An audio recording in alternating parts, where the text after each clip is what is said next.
হ্যাঁ,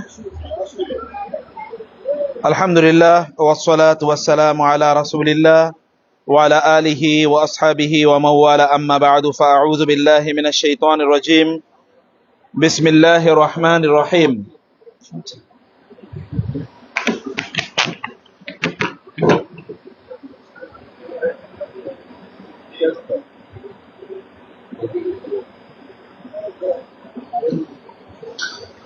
الحج أشهر معلومات فمن فرض فيهن الحج فلا رفث ولا فسوق ولا جدال في الحج وما تفعلوا من خير يعلمه الله وتزودوا فإن خير الزاد التقوى واتقون يا أولي الألباب ليس عليكم جناح أن تبتغوا فضلا من ربكم فإذا أفضتم من عرفات فاذكروا الله عند المشعر الحرام واذكروه كما هداكم وإن كنتم من قبله لمن الضالين ثم أفيضوا من حيث أفاض الناس واستغفروا الله إن الله غفور رحيم فإذا قضيتم مناسككم فاذكروا الله كذكركم آباءكم أو أشد ذكرا فمن الناس من يقول ربنا آتنا في الدنيا وما له في الآخرة من خلاق ومنهم من يقول ربنا آتنا في الدنيا حسنة وفي الآخرة حسنة وقنا عذاب النار أولئك لهم نصيب مما كسبوا والله سريع الحساب واذكروا الله في أيام معدودات فمن تعجل في يومين فلا إثم عليه ومن تأخر فلا إثم عليه لمن اتقى واتقوا الله واعلموا أنكم إليه تحشرون। আল্লাহ সুবহানাহু ওয়া তাআলা শুকর আদায় করছি, যিনি আমাদেরকে মিনার এই ময়দানে অবস্থানের তৌফিক দান করেছেন। বলছি আলহামদুলিল্লাহ। রাসূলুল্লাহ সাল্লাল্লাহু আলাইহি ওয়াসাল্লাম এর উপর দরুদ এবং সালাম বর্ষিত হোক। আল্লাহুম্মা সাল্লি ওয়া সাল্লিম আলা নাবিয়িকা মুহাম্মদ, আল্লাহুম্মা সাল্লি আলাইহি, আল্লাহুম্মা বারিক আলাইহি। আমরা যেই সময় এখানে অবস্থান করছি, এটা মানব জীবনে, একজন মানুষ তার জীবনে যদি গোটা জীবন তিনি যদি 80-90 বছর বেঁচে থাকেন, তিনি যদি 30-40-50 বার হজ করেন, তাহলে জীবনে একবার এরকম একটা মুহূর্ত পেতে পারেন। সুবহানাল্লাহ, বাসায় গিয়ে বললেন একবার পেতে পারেন। কিভাবে? আজকের দিনটা কি দিন বলেন তো? শুক্রবার। এবং আপনারা জানেন যে শুক্রবারে, জুমাবারে দুইটা সময়ে মানুষের দোয়া কবুল হয়।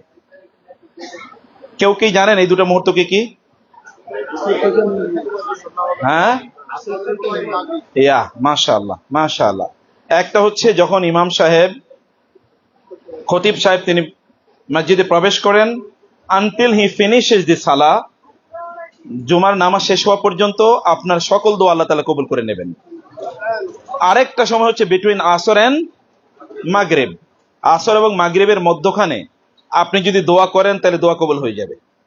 তাহলে একটা হচ্ছে টাইম আর একটা হচ্ছে প্লেস, দুটারই কম্বিনেশন, সমন্বয় ঘটে। Rarely it happens in the life of the হাজ। জীবনে হজের মধ্যেই এরকম খুব কম ঘটে যে শুক্রবার আবার বিকাল বেলা আপনারা বসে আছেন, যখন দোয়া কবুল হবে সেই সময় মিনার প্রান্তরে বসে আছেন, যেখানে দোয়া কবুল হবে এবং যেই সময় দোয়া কবুল হবে। এন্ড থার্ডলি, আপনারা যারা আছেন আপনাদেরও দোয়া কবুল হবে। অতএব সবকিছুর combination, time, place and people, তিনটাই এখানে কি সমন্বয় হয়েছে। অতএব এখন যদি মান হুরিমা খায়রাহা ফাকাদ হুরিম, কেউ যদি এই সময়ের বারাকা থেকে মাহরুম বা বঞ্চিত হয়, তাহলে তার চেয়ে হতভাগা আর কি আছে? অতএব আমরা যেন হতভাগাদের অন্তর্ভুক্ত না হই, আল্লাহর কাছে প্রথমে দোয়া করে নিই। হে আল্লাহ, তুমি আমাদেরকে সৌভাগ্যবানদের অন্তর্ভুক্ত করে নাও। আল্লাহ, তুমি আমাদের হজকে কবুল করে নাও। আল্লাহ, আল্লাহ, তুমি আমাদের এই হজকে কবুল করে নাও, আমাদের সফরকে কবুল করে নাও। আল্লাহ, আল্লাহুম্মা জাআলহু হাজ্জাম মাবরুরা ওয়া সাইয়াম মাশকুরা ওয়া যামবাম মাগফুরা ওয়া তিজারাতান লান তাবুর। আল্লাহুম্মা জাআলহু হাজ্জাম মাবরুরা ওয়া সাইয়াম মাশকুরা ওয়া যামবাম মাগফুরা ওয়া তিজারাতান লান তাবুর ওয়া আমালান মুতাকাব্বালা ইয়া রাব্বাল আলামিন। আল্লাহ, আমাদের হজকে হজ্জে মাবরুর হিসেবে কবুল করে নিন, আমাদের কাজগুলো সহজ করে দিন। আল্লাহ, আমাদের এই সফরকে সহজ করে দিন। আল্লাহ, সবগুলো কাজ যেন সুন্নাহ মোতাবেক করতে পারি সে তৌফিক দান করুন। আল্লাহ, আমাদের অন্তরে ইখলাস তৈরি করে দিন। আল্লাহ, আমাদের অন্তরে ইখলাস তৈরি করে দিন। আল্লাহ, আমাদেরকে সুস্থ মোতাবেক আপনি কাজগুলো সম্পাদন করার তৌফিক দান করুন। আল্লাহ, আল্লাহ, যখন আমরা ফিরে যাব তখন যেন আপনার ফেরেশতারা বলে যে তোমরা ফিরে যাও, তোমাদের সবগুলো গুনাহ মাফ করে দেওয়া হলো। আল্লাহ, আমরা মাসুম আকারে ফিরে যেতে চাই। আপনার রাসূল বলেছেন, যিনি পরম সত্যবাদী, যিনি কখনো মিথ্যা কথা বলেন না, তিনি বলেছেন কারো যদি হজ কবুল হয় তাহলে তিনি এমন হয়ে যান যেন মা তাকে সদ্য ভূমিষ্ঠ করলো। আল্লাহ, আমরা সেই রকম সৌভাগ্যবানদের অন্তর্ভুক্ত হতে চাই। আল্লাহ, আপনার রাসূল বলেছে আল হাজ্জুল মাবরুর লাইসা লাহু জাযা ইল্লাল জান্নাহ, হজ্জে মাবরুরের একমাত্র প্রতিদান জান্নাত। আল্লাহ, আমরা কেন এসেছি আপনি ভালো জানেন। আল্লাহ, আপনি অন্তর্যামী, ইন্নাকা আলিমুম বিযাতিস সুদূর। আল্লাহ, আপনি আমাদের অন্তরে সবকিছু জানেন। আমরা কেবল আপনার সন্তুষ্টির জন্য এসেছি। আল্লাহ, আমরা আমরা কেবল দুনিয়া চাই না, আমরা আপনার কাছে আখিরাত চাই। আমরা কেবল আখিরাতের জান্নাত চাই। আল্লাহ, আল্লাহ, আমরা জান্নাতুল ফেরদাউস চাই। আল্লাহ, আপনি আমাদেরকে জান্নাতুল ফেরদাউস দান করেন। আল্লাহ, আমাদের হজটাকে আমাদের জীবনের পরিবর্তনকারী হিসেবে কবুল করেন। আল্লাহ, আল্লাহ, আমাদের জীবনকে পরিবর্তনের অনুঘটক হিসেবে হজকে কবুল করে নেন। আল্লাহ, আমাদের সফরকে কবুল করে নেন। আল্লাহ, আল্লাহ, আমাদের পরিবার পরিজনকে আপনি কবুল করে নেন। আল্লাহ, আল্লাহ, হাজিরা এই অবস্থায় আছে, মৃত্যুর কাপড় পরে আমরা সবাই এখানে আছি। আল্লাহ, আল্লাহ, এখানে এমন অনেক লোক আছে যারা এর চেয়ে অনেক অনেক অনেক দামি কাপড় পরার সামর্থ্য রাখে, কিন্তু আপনার রাসূল নির্দেশ করেছেন যে এই কাপড়ে আপনার কাছে আসতে হবে। যেই কাপড়ে আমরা ইটারনালি আপনার কাছে ফিরে যাব, কবরে যাব, সেই কাপড় নিয়ে আপনার সামনে উপস্থিত। আল্লাহ, আল্লাহ, আমরা তো শ্বেত শুভ্র সাদা কাপড় নিয়ে এসেছি, আমাদের জীবনটাকে এরকম শ্বেত শুভ্র সাদা করে দেন। আল্লাহ, এরকম আমাদের আমল নামাটাকে আপনি হোয়াইট করে দেন। আল্লাহ, সাদা করে দেন। আল্লাহ, গুনার সকল কালিমা আপনি আমাদের আমল নামা থেকে আপনি দূর করে দেন। আল্লাহ, আল্লাহ, আমাদের মধ্যকার যার ইবাদত আপনার কবুল হয়, যার নিয়ত, যার ইখলাস আপনার কবুল হয়, আল্লাহ, তার দিকে তাকিয়ে আমাদের সকলের হজগুলো কবুল করেন। আল্লাহ, আমরা উত্তম ভাবে যেন হজ সম্পাদন করতে পারি সেই তৌফিক দান করুন। আল্লাহ, আল্লাহ, আমাদের সবাইকে কবুল করে নেন। যত লোক হজে এসে সবার হজ কবুল করেন। আল্লাহ, সবাইকে নিষ্পাপ আকারে আপনি দেশে ফিরিয়ে নিয়ে যান। আল্লাহ, আল্লাহ, প্রত্যেককে আপনি নিষ্পাপ আকারে দেশে ফিরিয়ে নিয়ে যান। আল্লাহ, আল্লাহ, আমরা প্রত্যেকে যেন আপনার সবচেয়ে সন্তোষভাজন বান্দা হিসেবে দেশে ফিরে যেতে পারি সেই তৌফিক দান করুন। আমাদের জন্য আপনি জান্নাত ফেরদাউস আল্লাহ চিরস্থায়ীভাবে বন্দোবস্ত করে দিন। আল্লাহ, আমাদেরকে এরপর থেকে যেন আমরা কেবল আপনার পথে চলতে পারি সেই তৌফিক দিন। আল্লাহ, আমাদের অন্তরে আপনার জিকির এস্টাবলিশ করে দেন। আল্লাহ, আমাদের অন্তরে আপনার জিকির প্রতিষ্ঠিত করে দেন। আমাদের নিয়তকে পরিশুদ্ধ করে দেন। আল্লাহ, আমাদের ইখলাসকে আপনি যথেষ্ট করে দেন। আল্লাহ, আল্লাহ, আমাদের ইখলাসকে পরিশুদ্ধ করে দেন। আল্লাহ, আমরা কেবল যেন আপনার সন্তুষ্টির জন্য কাজ করতে পারি সেই তৌফিক দান করুন। আল্লাহ, আমাদের ইলমকে আপনি বাড়িয়ে দেন, আমাদের আমলকে পরিশুদ্ধ করে দেন, আমাদের জীবনকে পরিশুদ্ধ করে দেন। আল্লাহ, আল্লাহ, আপনি আমাদেরকে খাঁটি মুসলিম হিসেবে কবুল করে নেন। তাওয়াফানা মুসলিমান ওয়া আলহিকনা বিস-সালিহিন, তাওয়াফানা মুসলিমান ওয়া আলহিকনা বিস-সালিহিন। রব্বানা আতিনা ফিদ দুনিয়া হাসানা ওয়া ফিল আখিরাতি হাসানাতাও ওয়া কিনা আযাবান্নার। আল্লাহ, আপনি শিখিয়ে দিয়েছেন আমরা যেন বিদায় আপনার কাছে দোয়া করি এই বলে, রব্বানা আতিনা ফিদ দুনিয়া হাসানা ওয়া ফিল আখিরাতি হাসানাতাও ওয়া কিনা আযাবান্নার। আপনার শেখানো দোয়া পড়ে আপনাকে ডাকছি। আল্লাহ, আপনার শেখানো দোয়া বলে আপনাকে ডাকছি। আল্লাহ, আপনি আমাদের দোয়া কবুল করেন। আল্লাহ, আতিনা ফিদ দুনিয়া হাসানা ওয়া ফিল আখিরাতি হাসানাতাও ওয়া কিনা আযাবান্নার। ربنا اغفر لنا ولإخواننا الذين سبقونا بالإيمان ولا تجعل في قلوبنا غلا للذين آمنوا ربنا إنك رؤوف رحيم। আল্লাহ, এই ময়দানে দোয়া কবুল করে বলে আপনার নবী আমাদেরকে জানিয়েছে, তিনি জানিয়েছেন শুক্রবারে বিকালে দোয়া কবুল করেন আপনি। আল্লাহ, আর হাজিদের দোয়া আপনি কবুল করবেন বলে তো আপনি জানিয়ে দিয়েছেন আল্লাহ। আল্লাহ সব কিছুর সমন্বয় আছে, কেবল আমাদের অন্তরটাকে আপনার আরশে আজিমের সাথে সমন্বিত করে দেন আল্লাহ। আল্লাহ আপনার সাথে আমাদের অন্তরটাকে সমন্বিত করে দেন, কানেক্টেড করে দেন আল্লাহ, এবং আমাদের কথাগুলো যেন আপনার কাছে পৌঁছে সেই অবস্থা তৈরি করে দেন আল্লাহ। আল্লাহ আমাদের দোয়ার মাঝে আপনার মাঝে কোনো ব্যবধান রাখেন না আল্লাহ, সরাসরি আপনার কাছে দোয়াটা পৌঁছে দেন আল্লাহ, সরাসরি আপনার কাছে দোয়াটা কবুল করে নেন আল্লাহ। আপনি সরাসরি আমাদের দোয়া কবুল করে নেন আল্লাহ। আমরা আমাদের ভাষায় আমরা সংক্ষিপ্ত আল্লাহ, ভাষায় আমরা সংকীর্ণ, আমরা সব কথা সুন্দর করে বলতে পারি না, স্পষ্ট করতে বলতে পারি না Allah. We are short in language Allah. আমাদের ভাষার দুর্বলতা থাকতে পারে, কিন্তু আপনার ক্ষমার তো কোনো দুর্বলতা নাই। আমাদের ভাষার দুর্বলতা থাকতে পারে, আপনার রহমতের তো কোনো সংক্ষিপ্ততা নাই আল্লাহ। আল্লাহ আমাদের ভাষার দুর্বলতা থাকতে পারে, আপনার মাগফিরাতের তো কোনো দুর্বলতা নাই আল্লাহ। আল্লাহ আপনি তো ক্ষমাশীল, আপনি মেহেরবান আল্লাহ, আপনি মোবারক, আপনি আমাদেরকে বরকত দিয়ে পূর্ণ করে দিন। আপনি রহিম রহমান, আপনি রহমত দিয়ে আমাদেরকে পূর্ণ করে দিন আল্লাহ। আপনি গফুর গফফার, আপনি আফু, আপনার মাগফিরাত দিয়ে আমাদেরকে পরিব্যাপ্ত করে রাখুন আল্লাহ। আপনার রহমতের ছায়া দিয়ে আমাদেরকে পরিব্যাপ্ত করে রাখুন, আপনার ফেরেশতাদেরকে দিয়ে আমাদেরকে আচ্ছাদিত করে রাখুন আল্লাহ। আল্লাহ মেহরবানি করে আমাদের দোয়া কবুল করে নেন আল্লাহ। আমাদের অন্তরটাকে আল্লাহ সহজ করে দেন, আমাদের অন্তরকে নরম করে দেন আল্লাহ, আমাদের চক্ষুকে বিগলিত করে দেন আল্লাহ। আমরা কিছু অশ্রু আপনার জন্য জমা রাখতে চাই, যে অশ্রু দিয়ে আমরা জাহান্নামের আগুনকে আল্লাহ নিভিয়ে দিতে চাই আল্লাহ। আল্লাহ আপনি আমাদের জাহান্নামের আগুনে অশ্রু দিয়ে নিভিয়ে দেন আল্লাহ। আল্লাহ আপনি আমাদের জাহান্নামের আগুনে অশ্রু দিয়ে নিভিয়ে দেন আল্লাহ। জান্নাতের বন্দোবস্ত, চিরস্থায়ী বন্দোবস্ত আমাদের জন্য করে দেন আল্লাহ। আল্লাহ সকল হাজিদের হজগুলো কবুল করেন আল্লাহ। আপনার আরশে নামা, আপনার আরশে আজিমে প্রত্যেককে আপনি মাগফুর মারহুম হিসেবে কবুল করেন আল্লাহ। সবাইকে আপনি ক্ষমা করে দিয়েছেন, রহমতের অন্তর্ভুক্ত করে নিয়েছেন, সেইভাবে আপনি সবাইকে কবুল করেন আল্লাহ। এখানে অনেক ওলামায়ে কেরাম আছেন আল্লাহ, আল্লাহ অনেক ওলামায়ে কেরাম আছেন, অনেক মুরব্বীরা আছেন, অনেক নিষ্পাপ শিশুরা আছেন, মায়েরা আছেন আল্লাহ।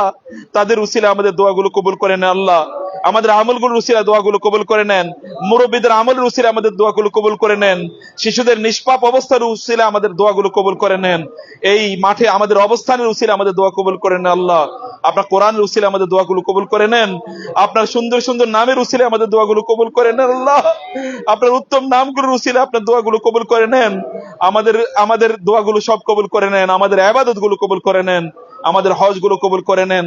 যেভাবে বললে আপনি সন্তুষ্ট হবেন সেভাবে আমাদেরকে বলার তৌফিক দেন, যেভাবে চাইলে আপনি সন্তুষ্ট হবেন সেভাবে চাওয়ার তৌফিক দেন, যেভাবে ইবাদত করলে আপনি সন্তুষ্ট হবেন সেভাবে ইবাদত করার তৌফিক দান করেন আল্লাহ।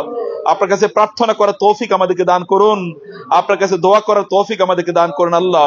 সম্মানিত ভাইয়েরা এবং বোনেরা, কোরআনের আমি সূরাতুল বাকারা এর কয়েকটা আয়াত আপনাদেরকে তেলাওয়াত করতে বলবো। আপনার যদি সময় থাকে ইনশাআল্লাহ after Salah, after the discussion as well after মাগরিব, আপনারা ইনশাআল্লাহ কোরআনের সূরাতুল বাকারা এর 197তম আয়াতটি দেখুন। আল্লাহ তাআলা বলেছেন, আল হাজ্জু আশহুরুম মা'লুমাত, হজ নির্ধারিত কয়েকটি মাসেই সংগৃহীত হয়ে থাকে। ফামান ফারাদা ফীহিন্নাল হাজ্জা ফালা রাফাসা ওয়ালা ফুসুকা ওয়ালা জিদালা ফিল হজ।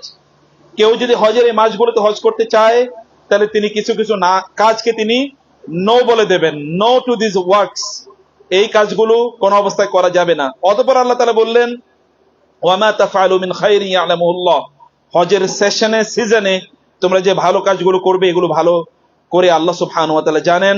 ওয়া তাযাওয়াদু ফা ইন্না খায়রাজ যাদি তাকওয়া ওয়াত্তাকুন ইয়া উলিল আলবাব। প্রিয় ভাইরা, যেই কথাগুলো আমি আপনাদেরকে বলতে চাই, মহান আল্লাহ সুবহানাহু ওয়া তাআলা তিনি আমাদেরকে বলেন ওয়াত্তাকুন ইয়া উলিল আলবাব। আপনারা যে এখানে এসেছেন, আপনারা আসার সময় আপনাদের লাগেজ এবং ব্যাগেজ গুলো পূর্ণ করে নিয়ে এসেছেন, জামা কাপড় নিয়ে এসেছেন, খাবার টাবার ইত্যাদি নিয়ে এসেছেন, টাকা পয়সা নিয়ে এসেছেন, হাবিজাবি নিয়ে এসেছেন, কারণ আপনাদেরকে এখানে কয়েকটা দিন থাকতে হতে পারে। একটা ব্যাগ আপনারা নিয়ে এসেছেন আপনাদের এই দুনিয়ার জিনিস ভরে, কিন্তু আল্লাহ তাআলা আপনাদেরকে আরেকটা ব্যাগ নিয়ে আসতে বলছেন। সেই ব্যাগটার নাম হলো কি?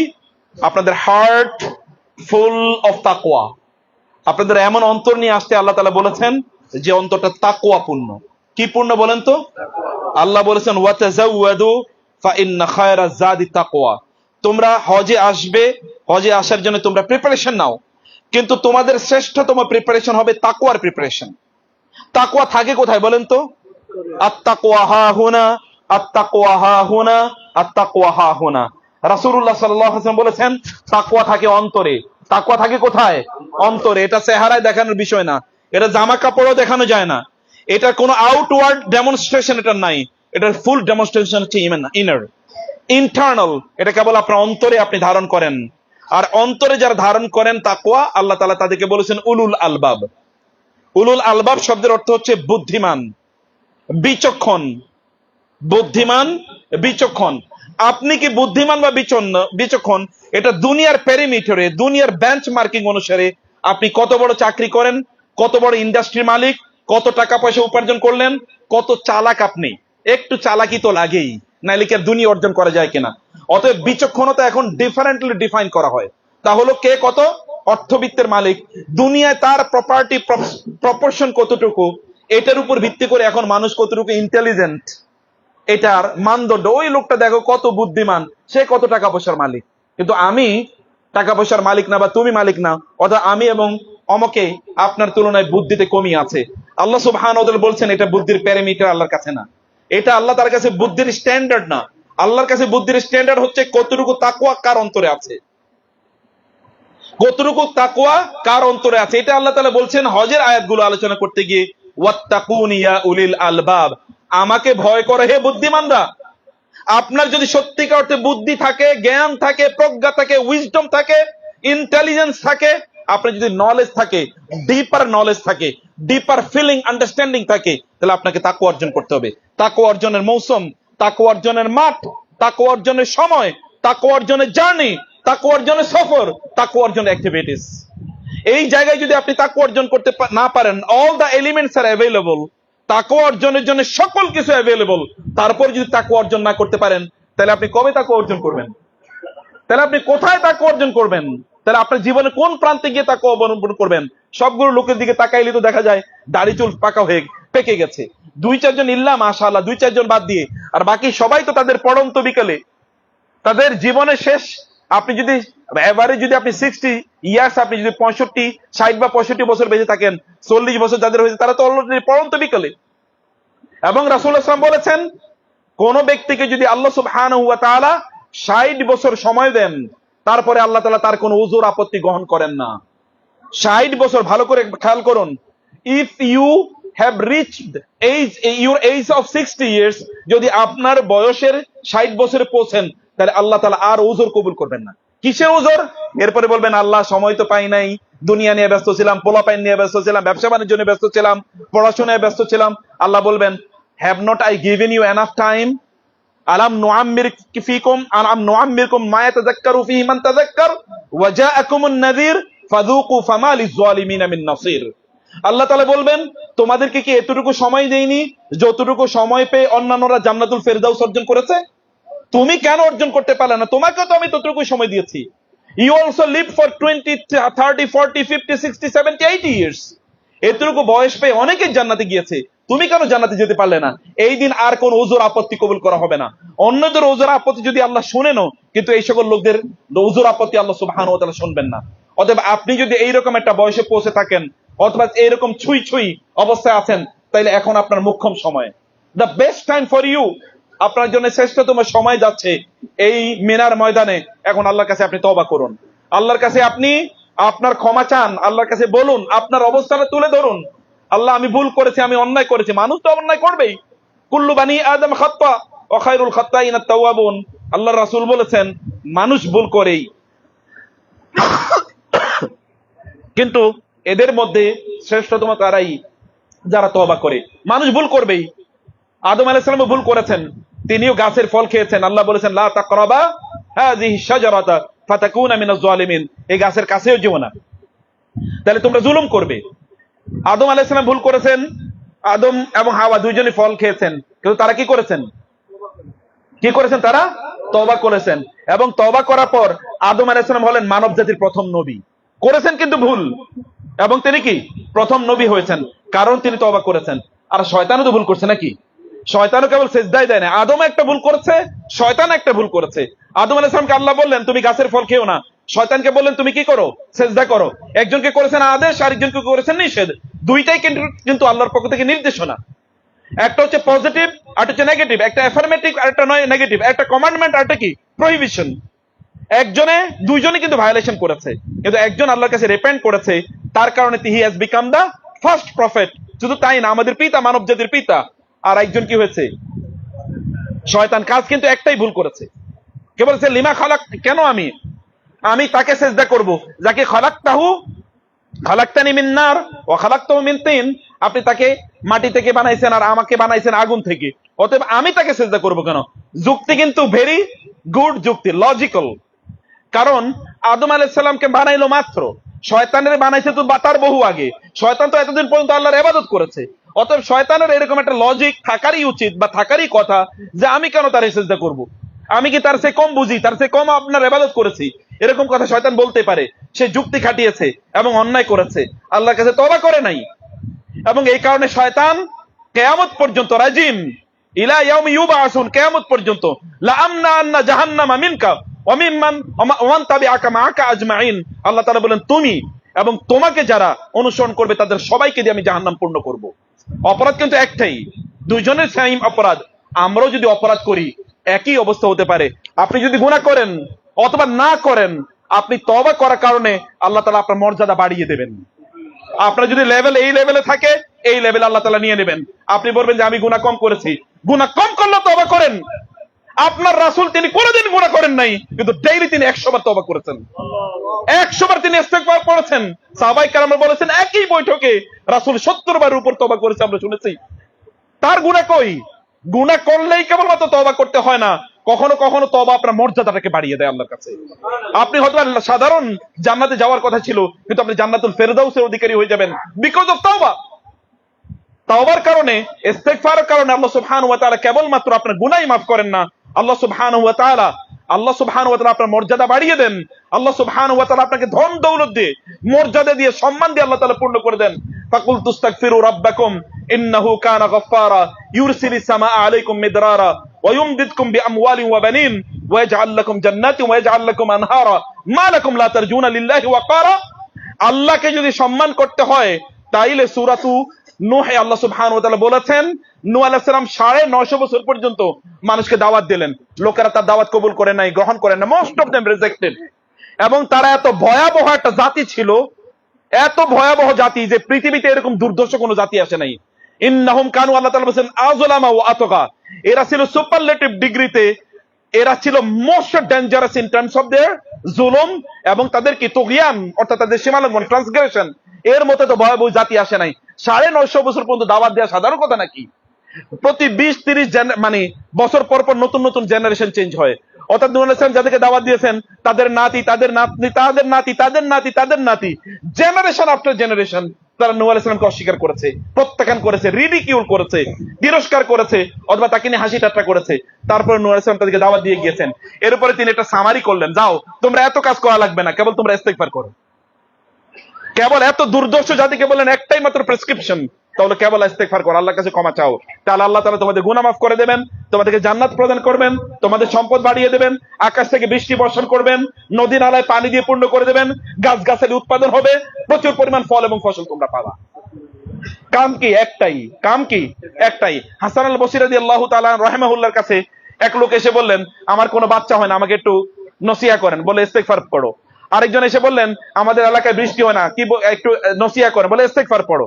আরেকজন এসে বললেন যে আমার কি হয় না, বিয়ে শাদী করতে পারি না, আমার কি একটু নসিহা করো, বলে ইস্তেগফার পড়ো। মানে এক একজন 4-5 জন এসে সবাইরে বলে ইস্তেগফার করো। বলে কি ব্যাপার, হোমিওপ্যাথির মতো দেখি সবাইরে এক ডোজই দিচ্ছেন, ঘটনা কি? হোমিওপ্যাথি ওষুধ যেমন যে যায় তারে একই ডোজ, তো ঘটনা কি আপনি সবই দিয়ে এক ডোজ দিচ্ছেন?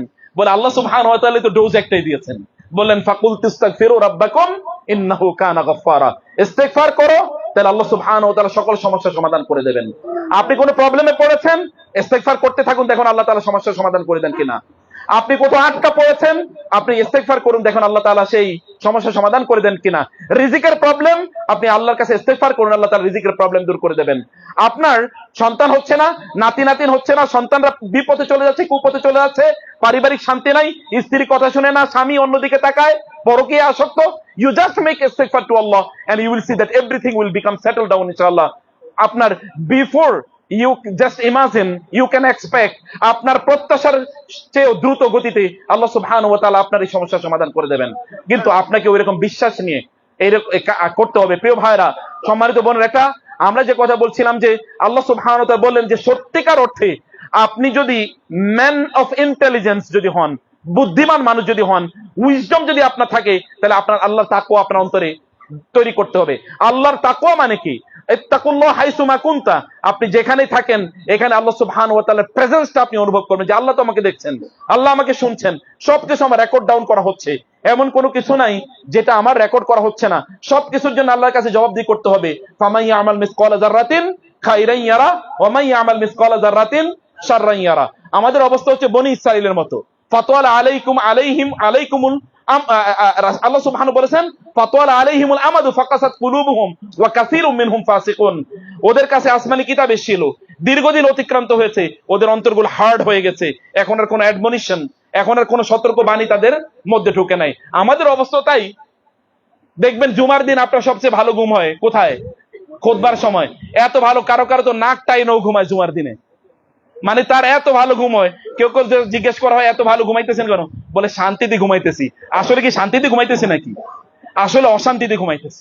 শান্তিতে মানুষ আবার এমনি কেমনি ঘুমায়? তার তো কলিজা কেঁপে ওঠার কথা, দিনের কথা শুনে তার কলিজা কেঁপে ওঠার কথা, কিন্তু তিনি তো তার কাঁপে নাই তার অন্তর। জাহান্নামের কথা শোনার পরেও লোকেদের ঘুমায়, জাহান্নামের কথা শোনার পরেও কি লোকেরা ঘুমায়। সূরা আর রহমান পড়ে পড়ে অনেকে রাতের বেলা ঘুমায়। সূরা রহমান ছেড়ে দিছে, এরপরে তার সুন্দর ঘুম আসতেছে। অথচ সূরা রহমানে আল্লাহ তাআলা বলেছেন হাযিহি জাহান্নামুল্লাতী ইউকাযযিবু বিহাল মুজরিমুন ইয়াতুফুনা বাইনাহা ওয়া বাইনা হামিমিন আন। জাহান্নামের আলোচনা কোরআনে কোনোদিন ভালো করে পড়েছেন কিনা?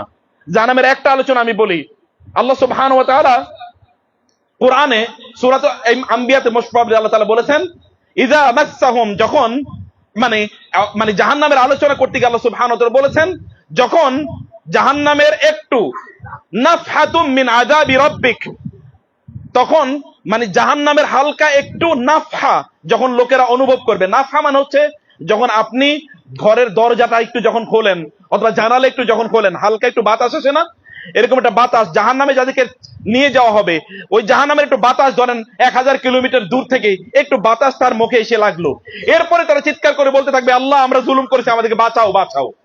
1000 কিলোমিটার দূর থেকে হালকা একটু বাতাস, বাতাসটা তাদেরকে কেবল মাস মাস মানে হচ্ছে একটু হালকা করে আপনার গায়ে যখন একটু বাতাস লাগে, এটা আলতো করে স্পর্শ করা, টাচ, মাইল্ড টাচ, এইরকম একটু বাতাস এসে গায়ে যখন লাগবে জাহান্নামের, তখনই লোকরা চিৎকার করে বলতে থাকবে আল্লাহ ইন্না কুন্না যালিমিন, আল্লাহ আমরা জালিম ছিলাম, আমাদেরকে মাফ করে দাও, আমাদেরকে জাহান্নামে নিও না, আমাদেরকে দুনিয়া আবার পাঠাও, আমরা ভালো কাজ করে আসবো। এবং আল্লাহ সুবহানাহু ওয়া তাআলা জাহান্নামের এই আলোচনা করার পর মাত্র বাতাস পাইছে, এরপরে সামনে কি আছে তাহলে বলেন?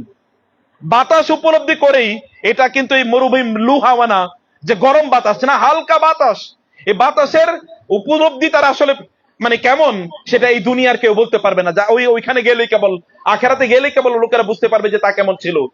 অন্যদিকে সূরাত আর রহমান আল্লাহ সুবহানাহু ওয়া তাআলা বললেন জাহান্নামীদেরকে দেখিয়ে বলা হবে যে এই হচ্ছে জাহান্নাম, ইয়াতুফুনা বাইনাহা ওয়া বাইনা হামিমিন আন, এই জাহান্নামে তারা কিভাবে চরকির মতো তারা ঘুরতে থাকবে। এইদিকে হচ্ছে প্রচন্ড উত্তপ্ত আগুন, ভয়াবহ আগুন, এটা পৃথিবীর আগুন না, মনে রাখবেন। পৃথিবীর আগুন জাহান্নামের আগুনকে 70 বার চুবিয়ে তারপর একটা ভাগ মাত্র পৃথিবীতে দেয়া হয়েছে। এরকম 70 গুণ ভয়াবহ। আপনি যদি আগুনের যদি লেলিহান দেখেন, অথবা যদি ভলকানো যদি আপনি দেখেন, আগ্নেয়গিরি দেখেন, ওইখানকার আগুনের অবস্থা দেখেন, অথবা আপনি যখন কখনো কখনো দেখেন যে অ্যামাজন জঙ্গলে অথবা অস্ট্রেলিয়াতে বা আমেরিকাতে তাদের জঙ্গলে আগুন লেগেছে, বনে, ওই আগুন লাগানোর জন্য অথবা 10-15 দিন আগুন নিবানোর জন্য মানে আকাশ থেকে পানি ফেলতেছে, 10-15 দিন লাগে, তারপর আগুন নেবানো যায় না। এইরকম আগুনও জাহান্নামের আগুনের 70 ভাগের 1 ভাগ মাত্র। এইরকম আগুনে লোকেরা পড়তে থাকবে। যখন তারা ওইখানে পড়তে থাকবে, ওই দিকে একটা উত্তপ্ত পানি আছে, ওয়াবাইন হামিমিন আন, হামিমুর মানে হচ্ছে এমনি ফুটন্ত আগুন, যেই ফুটন্ত আগুন দুনিয়াতে কেউ দেখে না। এই ফুটন্ত আগুনের সাথে আবার আল্লাহ তাআলা বলেন আন, আন মানে হচ্ছে এত ভয়াবহ ভাবে এটা, এই আগুনটা মানে এই পানিটা এতটা উত্তপ্ত, একদিকে ফুটন্ত, এতটা উত্তপ্ত এই আগুন যে এই আগুনে আসলে মানুষের, যদি মানুষ ওই আগুনের কাছেই যায় তাহলে তার সব পুড়ে ছাই হয়ে যাবে। মানে এখান থেকে একেবারে সব নাড়ি ভুড়ি এবং তার মুখের চামড়াগুলো এগুলো সব পেশাবের সাথে বের হয়ে যাবে। এইরকম আগুনে, ওইদিকে তার আগুনে জ্বলবে, আগুনে জ্বলার পর তারা অসহ্য হয়ে যাবে, না এখানে আর থাকা যাচ্ছে না, তখন তারা যাবে ওই যে ফুটন্ত পানিতে। কারণ আগুন থেকে মানুষ একটু কোথায় যায়? পানিতে যায় একটু ঠান্ডা হওয়ার জন্য। ওই পানিতে গিয়ে সে লাফিয়ে পড়বে, পানিতে গিয়ে দেখবে ওই আগুনের চেয়ে আরো ভয়াবহ অবস্থা। তখন ওই পানি থেকে সে আবার লাফে আসবো এই আগুনে, না আমি আগে যেখানে ছিলাম ওখানে তো ভালো ছিলাম, ওইখানে যাবে, ওইখানে গিয়ে দেখবে না এখানেও থাকা যায় না, আবার যাবে ওইখানে, আবার আসবে এখানে, আবার আসবে এখানে। আল্লাহ তাআলা বলেছেন ইয়াতুফুনা বাইনাহু বাইনা আবিন আন, মানে এই দিকে তারা কেবল দোয়াতে থাকবে, একবার এখানে একবার এখানে একবার এখানে। প্রিয় ভাইয়ের, এরকম একটা জাহান্নামের ভয়কে আপনাদেরকে প্রথম প্রকম্পিত করে না?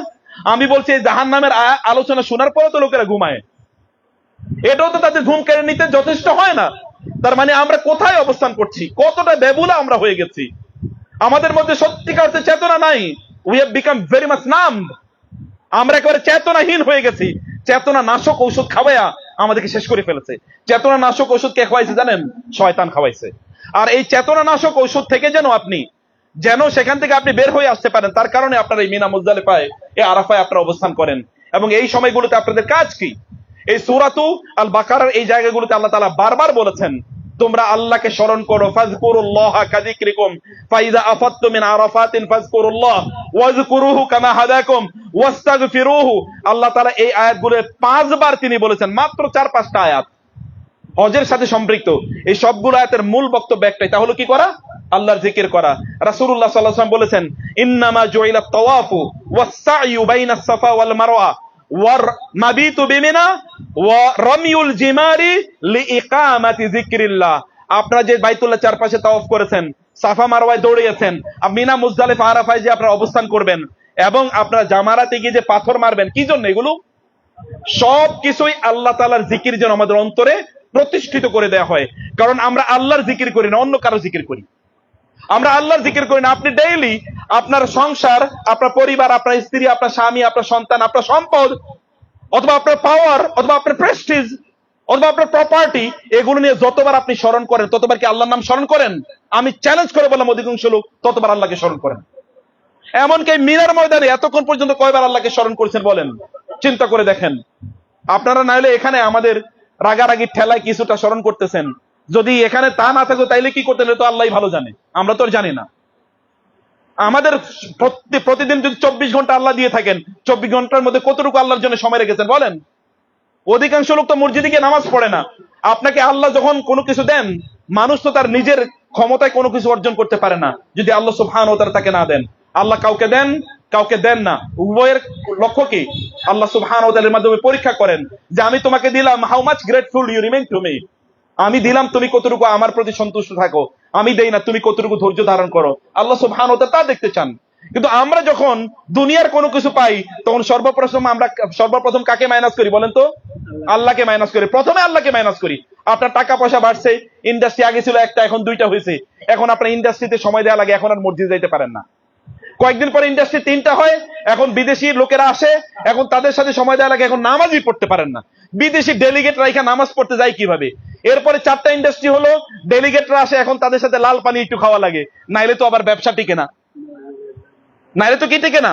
অতএব the much more you progress in terms of worldly position, the much degraded you become. আপনি তত আল্লাহকে সরিয়ে দেন, অথচ তিনি দিলেন আপনাকে, আপনি তাকেই প্রথম থেকে আপনার মাইনাস করে দিচ্ছেন। আপনি তাকেই সবার আগে আপনি মাইনাস করে দেন, অথচ তিনি আপনাকে দিলেন, অকাতরে দিলেন। তিনি আপনাকে কোনো জিনিস কাউন্ট করে দেন নাই, তিনি হিসাব করে দেন নাই, কিন্তু আপনি তাকে হিসাব করে দেন। অধিকাংশ লোকই তো আল্লাহকে দেওয়ার আগে হিসাব করে। আমরা যখন দান সাদাকা করি, তখনও তো সবচেয়ে পচা টাকাটা, যেটা কোনো দোকানদার নেবে না, এটাই আমরা দিতে চাই। এবং 100 টাকা যদি হাতে উঠা যায়, তাহলে 100 টাকা আবার ফকিরে দেয়া যায় নাকি? 1 টাকা 2 টাকা যদি দেয়া যায়, বা সর্বোচ্চ 10 টাকা, 100 টাকা না ভাঙতে নাই। ফকিরে দেওয়ার আগে তো বলি না ভাঙতি নাই, দেওয়ার জন্য। কিসের ভাঙতি নাই? আপনি কোনোদিন চিন্তা করে দেখেছেন যিনি আপনাকে দিয়েছেন তিনি কি কোনোদিন আপনাকে হিসাব করে দিয়েছেন? দেই নাই। তাহলে আমরা বলছি যে আল্লাহ তাআলা আসলে অন্তরে নাই আমাদের। এবং এই কারণে বলেছেন ওয়াত্তাকুন ইয়া উলিল আলবাব। যদি সত্যিকার অর্থে তোমাদের বুদ্ধি থাকে, জ্ঞান থাকে, প্রজ্ঞা থাকে, তোমাদের যদি নলেজ থাকে, তোমরা যদি সত্যিকার অর্থে কনসাস হও, সচেতন হও, তাহলে আমারে ভয় কইরো। কারণ আমার কাছে ফিরে আসতে হবে। মিনহা খালাকনাকুম ওয়া ফিহা নুঈদুকুম ওয়া মিনহা নুখরিজুকুম তারাতান উখরা। আমি মাটি থেকে তোমাদেরকে বানাইছি, এই মাটিতেই তোমাদেরকে ফিরিয়ে নিয়ে আসবো, আবার মাটি থেকে তোমাদেরকে আবার নতুন করে উঠাবো। এরপর প্রত্যেক কাজের জন্য আমাকে হিসাব করতে হবে। আপনাদের রব কেমন চিন্তা করে দেখেন তো একবার। আপনি একসাথে আমি কয়জন লোকের দিকে তাকাইতে পারবো? আপনার কয়জন একসাথে কয়জনের দিকে তাকাতে পারবেন? আমি তো অমুকের দিকে তাকালে তো অমুকের দিকে তাকাতে পারি না, অমুকের দিকে তাকালে তো অমুকের দিকে তাকাতে পারি না, একসাথে দুজনের কথা শুনতে পারি না, একসাথে দুটো জিনিস চিন্তা করতে পারি না। এই ক্ষমতা আমার নাই। কিন্তু আপনার রব একসাথে কয়জনের দেখেন? বুঝেন না এখনো কথা আমার? একসাথে তিনি কয়জনকে দেখেন? এমনকি কেউ আছে যে তিনি তার দৃষ্টি থেকে এক মুহূর্তের জন্য তিনি ওয়ায়ালামু খাইনাতাল আয়ুন ওয়া মা তুখফি সুদূর, আপনার অন্তরে মনের মণিকোঠায় কি লুকায়িত আছে এমনকি আপনিও জানেন না, কিন্তু আপনার রব জানে। আপনি কোন দিকে তাকাচ্ছেন হতে পারে আপনিও জানেন না, কিন্তু আপনার রব জানে। সব এভরিথিং ইজ বিং রেকর্ডেড, এবং প্রত্যেকটা জিনিসের জন্য তার কাছে জবাবদিহি করতে হবে। মনের কইরেন না যে আপনাকে এমনি তিনি ছাড়িয়ে দিয়েছেন, মনে করেন না যে এমনি তিনি আপনাকে ছেড়ে দিয়েছেন, না, for everything you will be held accountable. ফামান ইয়ামাল মিসকালা যাররাতিন, এক বেদুইন রাসূলের কাছে আসেন, বললেন ইয়া মুহাম্মদ আউসিনি।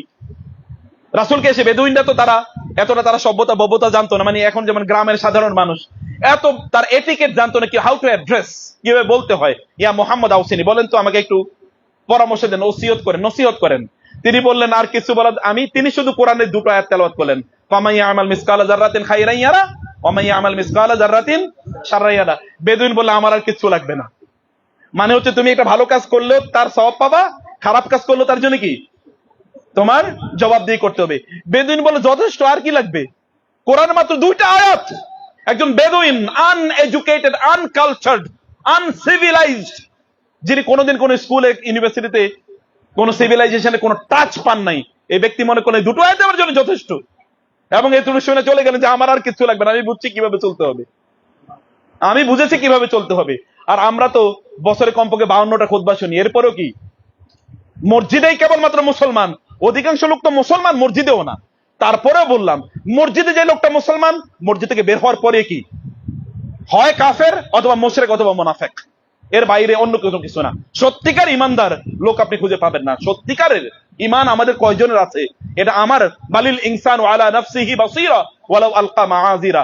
আল্লাহ তাআলা বলেছেন মানুষ তার নিজের ব্যাপারে কি সবচেয়ে ভালো জানে।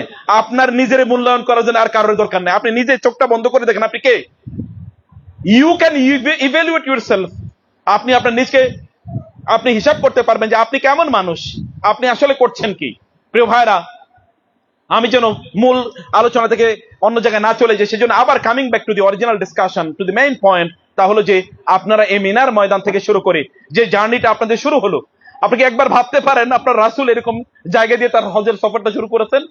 আপনার এরকম একটা জায়গায় মিনায় হতে পারে এখানে রাসূল ছিল, আমি জানি না তিনি কোন জায়গায় ছিলেন, নোবডি ক্যান সে, কেবল আল্লাহ সুবহানাহু ওয়া তাআলা জানেন। হতে পারে আপনি এখানে ছিলেন অথবা সাহাবায়ে কেরাম ছিলেন, এতে কোনো সন্দেহ নাই, কারণ প্রায় 1.5 লক্ষ 1.5 লক্ষ সাহাবী তিনি নিয়ে এসেছেন ওইখান থেকে, মদিনা থেকেই। তারপরে তো মক্কার লোকেরা তার সাথে জয়েন করেছেই, আমরা জানি না কতজন টোটাল সংখ্যা। এরকম সাহাবীদের একটা বিশাল বহর হতে পারে এই জায়গায় তারা ছিল। আপনি কিন্তু সেই জায়গাগুলো অতিক্রম করে যাচ্ছেন, তাদের পায়ের উপর আপনার পায়ের চিহ্ন হয়তো পড়ে। এরকম একটা ব্লেসড প্লেসে আপনি আছেন, এরকম একটা মর্যাদাবান জায়গায় আপনি আছেন।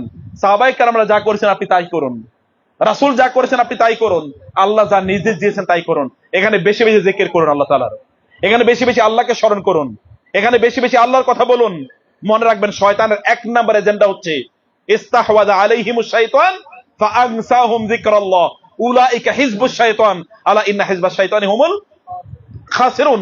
আল্লাহ সুবহানাহু ওয়া তাআলা বলেছেন একদল লোকের উপর শয়তান প্রাধান্য বিস্তার করে, শয়তান ওদের দখল করে নেয়, ওদের গোটা অস্তিত্ব মাথা থেকে পা পর্যন্ত শয়তানের দখলে চলে যায়। এবং শয়তান করে কি? ফাআনসাহুম যিকরাল্লাহ।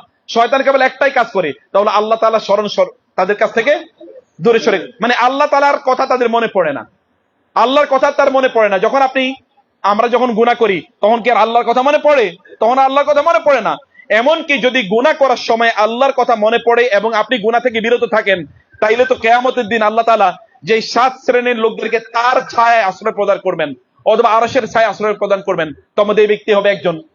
যদি আপনার জীবনে আপনি এরকম করতে পারেন যে আপনি কোন একটা অন্যায় করতে গিয়েছেন, হঠাৎ করে you remember the name of Allah, হঠাৎ করে আপনার আল্লাহর কথা মনে পড়লো এবং আপনি সেই কাজটা করলেন না, কাউকে একটু কম দিতে গেলেন, 2 নম্বর জিনিস বিক্রি করতে গেলেন, অধিকতর দামে জিনিস বিক্রি করতে গেলেন, মজুদদারি করতে গেলেন, অথবা ধরেন আপনি ঘুষ দিতে গেলেন, ঘুষ নিতে গেলেন, সুদ দিতে গেলেন, সুদ নিতে গেলেন, কোন না কোন একটা হারাম কাজ, অথবা কোন একজন মহিলার দিকে আপনি তাকাতে গেলেন যার দিকে তাকানো হারাম, অথবা কোন একটা খারাপ দৃশ্য সিনেমা দেখতে গেলেন, এটা ইউটিউবে হোক অথবা ফেসবুকে হোক, অথবা কোন একটা খারাপ সিনেমা অথবা একটা সিনেমা দেখতে গেলেন, এগুলো দেখার আগে আপনার আল্লাহর কথা মনে পড়ে গেল, না এটা দেখা যাবে না, you just switched it off, আপনি এখনই সাথে সাথে এটাকে অফ করে দিলেন। এতটুকু যদি আপনি করতে পারেন, কিয়ামতের দিন আরশের ছায়া আপনি ছায়া পাবেন। এটার জন্য আপনার ইউ নিড স্ট্রং ঈমান। আপনার একটা হিউজ ডিটারমাইন্ড ইমান আপনার লাগে, একটা শক্তিশালী ইমান আপনার লাগে। এরকম ইমানের অধিকারী অধিকাংশ লোক হতে পারে না, কারণ অলরেডি তারা শয়তানের কাছে তাদের আত্মাকে বিক্রি করে দিয়েছে। অধিকাংশ লোক শয়তানের কাছে তাদের আত্মাকে বিক্রি করে দিয়েছে, শয়তানের এজেন্ডা বাস্তবায়ন করছে। অনেক অনেক লোক এমন হয়ে গিয়েছে যে তারা নিজেরাই কি, তারা নিজেরা শয়তানের চেয়ে বড় শক্তিশালী হয়ে গেছে, মানে খারাপের দিক থেকে। শয়তানও এমন কাজ করতে পারে না যেই কাজ এই সকল লোকেরা করে, অথবা শয়তানও চিন্তা করতে পারে না যেই কাজ এই লোকেরা করে। কোরআনে আল্লাহ সুবহানাহু ওয়া তাআলা এরকম একদল লোকের কথা আল্লাহ সুবহানাহু ওয়া তাআলা বলে দিয়েছেন, ফাআতবাহু শাইতানু, শয়তান এবার ওই লোকের এজেন্ডা, মানে তার স্ট্র্যাটেজি, তার যে প্ল্যান, শয়তান থেকে এর প্ল্যান তো আমার চেয়েও ভালো, তাহলে তার প্ল্যানটা আমি এবার ফলো করি।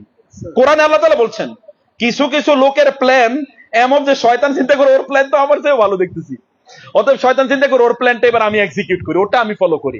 এরপরে শয়তান অন্য জায়গায় ওই প্ল্যান ব্যবহার করে থাকে। অতএব আমাদের শয়তানের মূল, আমাদের বিরুদ্ধে শয়তান সবচেয়ে বড় ষড়যন্ত্র যেটা, এই ষড়যন্ত্র আপনার পিতার সাথেও করেছিল। হঠাৎ করে কিছুক্ষণের জন্য আল্লাহকে ভুলিয়ে দিয়েছে, যখন বলেছে হাল আদুল্লুকা আলা শাজারাতিল খুলদি ওয়া মুলকিন লা ইয়াবলা। আদম আলাইহিস সালামকে গিয়ে শয়তান বলল, আমি কি আপনাকে এমন একটা গাছের কথা বলবো যে গাছের ফল খাইলে আপনি কি ফেরেশতা হয়ে যাবেন, অথবা আপনি কি চিরস্থায়ী জান্নাতে থাকবেন।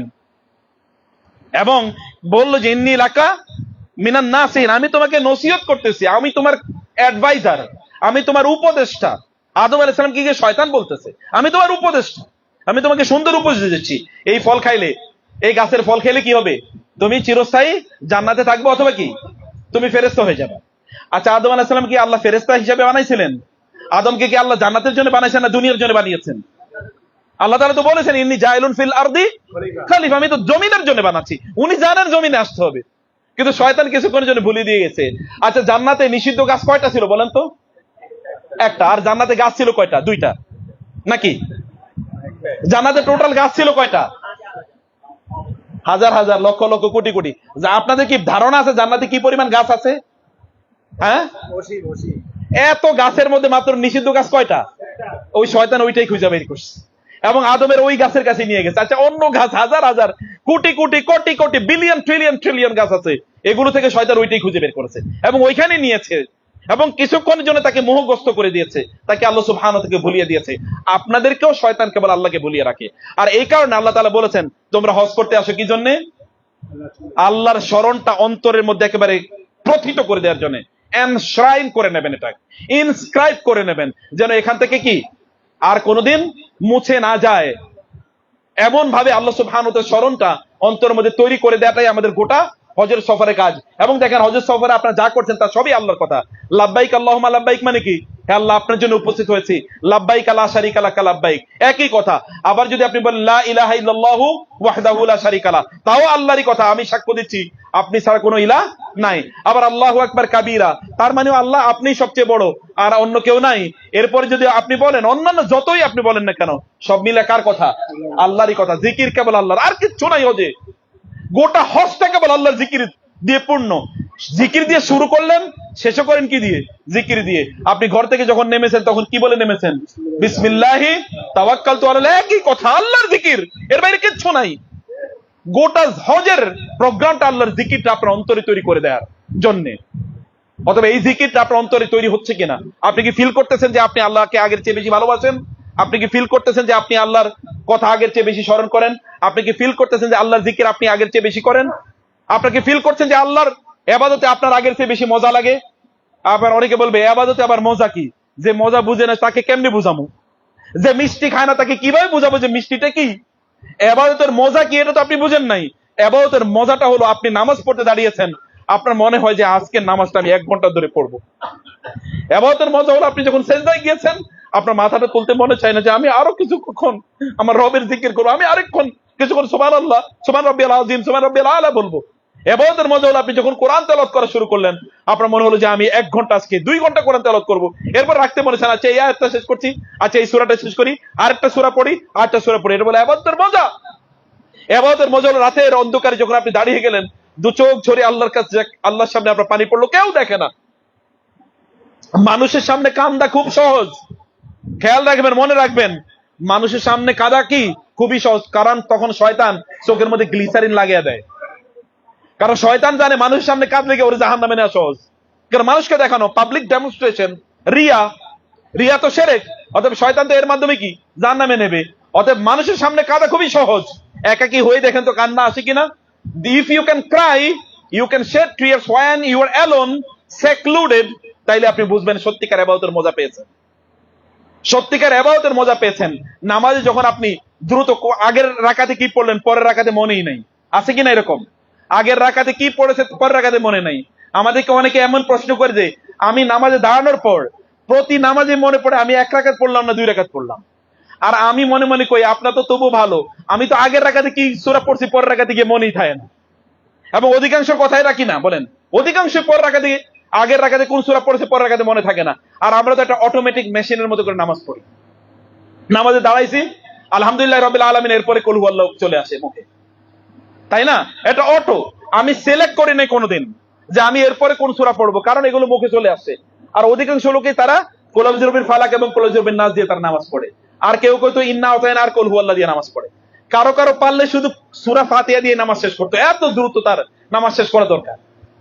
কেউ কেউ এত দ্রুত নামাজ পড়ে যে নামাজ কখন যে তিনি সূরা ফাতিহা পড়েছেন আমরা জানি না, কারণ তিনি আসলে ইবাদতের কি পান না, স্বাদ পান না। অথচ এই লোকটাই এর আগে 3 ঘন্টা সিনেমা দেখেছে, অথচ এই লোকটাই এর আগে 5 দিন পর্যন্ত বসে বসে ক্রিকেট খেলা দেখছে, তার ফেভারিট টিমের খেলা চলতেছে, এমনকি একটা বল রাইখাও কি তিনি উঠতে চান না। আর নামাজ যখন দাঁড়াইছে 2 রাকাত নামাজ 1.5 মিনিটে পড়ে। ক্যালকুলেশন মাঝে মাঝে দেখে যে আমি কত দ্রুত নামাজ পড়তে পারি। আমি সরি, আমার একটু ঠান্ডা আছে। অধিকাংশ লোকে তো 4 রাকাত নামাজ পড়ে 3 মিনিটে, 4 রাকাত নামাজ পড়ে 3 মিনিট। যদি তারও আগে পড়তে পারে তাহলে খুবই ভালো।